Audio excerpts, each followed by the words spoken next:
such an honor to be here. It truly is an honor, and I was just in the neighborhood, so I heard a duck calling. Heard a duck call, and it was mixed in with a little tune of common sense, a whole lot of common sense, and some major going rogue. And the folks that I get to introduce you to, they are all that. Common sense, good people, good characters, and so inspiring.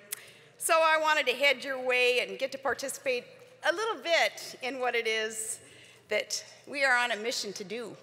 And that is getting rid of the status quo in Washington, D.C. The status quo has got to go if we put this country back on the right track, which is so necessary. The family I get to introduce you to is full of American originals. And the patriarch is a self-made entrepreneur who built a business empire with his own bare hands, just like the way America was formed, was created, was carved out of a wilderness.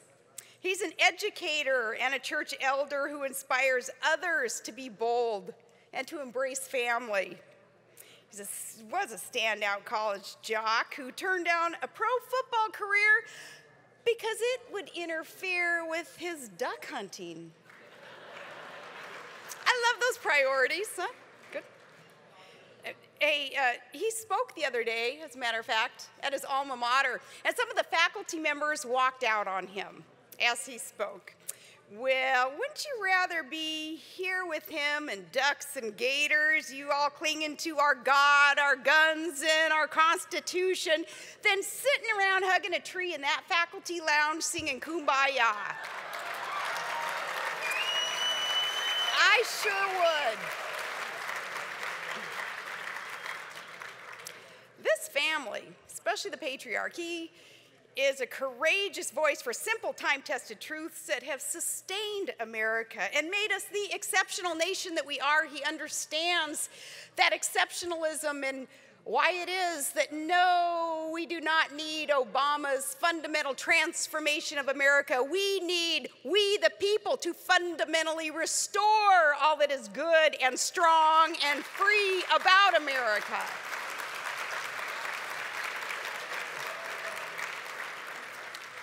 And his life is a testament to those truths, to work hard, to get off your butt to make a buck, to honor faith, to help your neighbor, and to be proud of the red, white, and blue, and to respect the United States military. Now, I was thinking about our military just a couple minutes ago, thinking, maybe the fellow that you're going to hear from, our main speaker tonight, maybe he should be not just the duck commander. How about a duck commander-in-chief? Maybe that's what we need out of him. Because speaking of which, and not to get too political on you, but why not? I'll call it like I see it, just like this fella does. The president just recently giving a speech to cadets at West Point. What a disappointment. Yeah, that's worthy of some groans. It really is, because that speech, again, essentially apologizing for America and basically telling these cadets, telling America through these future leaders of our military that perhaps we will not strive to be, as Reagan spoke about, that shining city on a hill anymore, that beacon, that light that other nations around the world would seek to receive, because people inherently crave freedom, and America is supposed to be all about freedom. Essentially apologizing for that. Reagan was proud of that. You are proud of that shining city on a hill that we have been known for. And it's because of those who came before us and paid such a price for the freedom that, as I say, others around the world crave. The president suggested to our young troops and these cadets that they wouldn't see the battles that others in military have seen, that the battle for our security, because what does he assume? That these young men and women are finest, that they volunteer to serve to win a war against the bad guys by sharing opinions and sitting around talking about solutions, but no action towards solutions. Just a smidgen of rhetoric will win a war. Oh, he's also got his phone and his pen, though, believing that that is the equipment needed to win against the bad guys. Shoot, at this rate that we're going with this commander-in-chief, next thing you know, our soldiers are going to have to exchange their fatigues for mom jeans.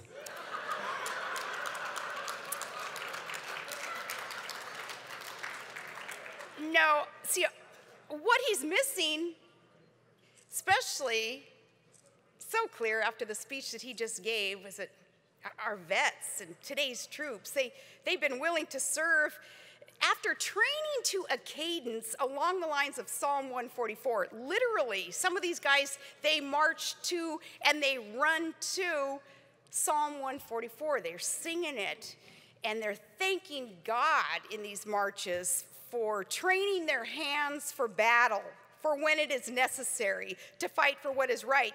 They thank God for training their fingers for war. So we thank them.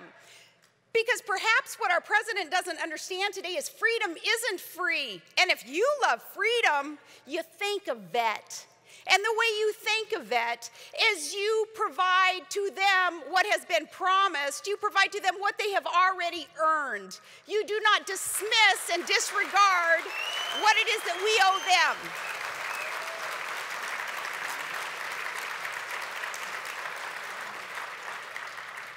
Is America thanking our vets today? Are we thanking them with the VA scandals and the slash military budgets and this isolationist Obama doctrine? What is the Obama doctrine, by the way? I remember I was asked, what's the Bush doctrine? And I responded to the reporter, well, what part of it do you mean? I was just asking, how come nobody's asking, what's the Obama doctrine? I think it's, whatever. That's kind of what the doctrine is. And it's a very dangerous place for our country to be.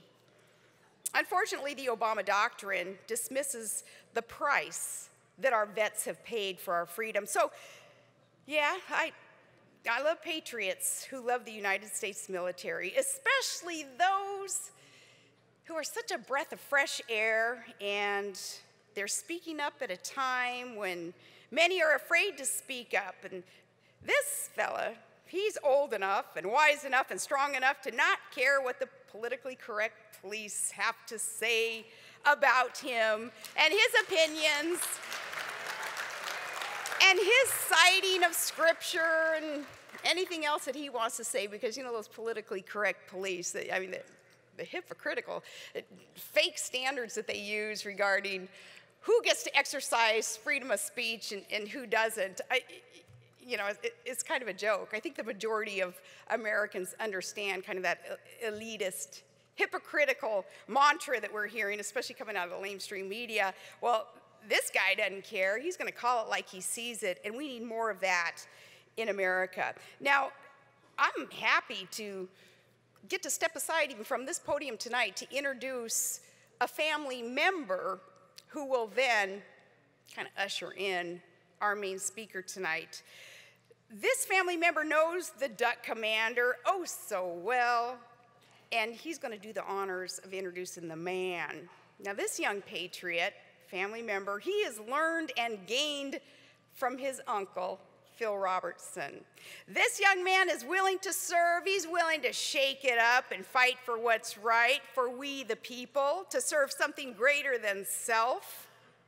So up first, I am happy to get to introduce to you a Duck Dynasty family member who knows better than me, better than all of us, all about Phil Robertson. His name is Zach Dasher. We welcome him to the podium, and then we get to hear from the man, Phil Robertson. Thank you.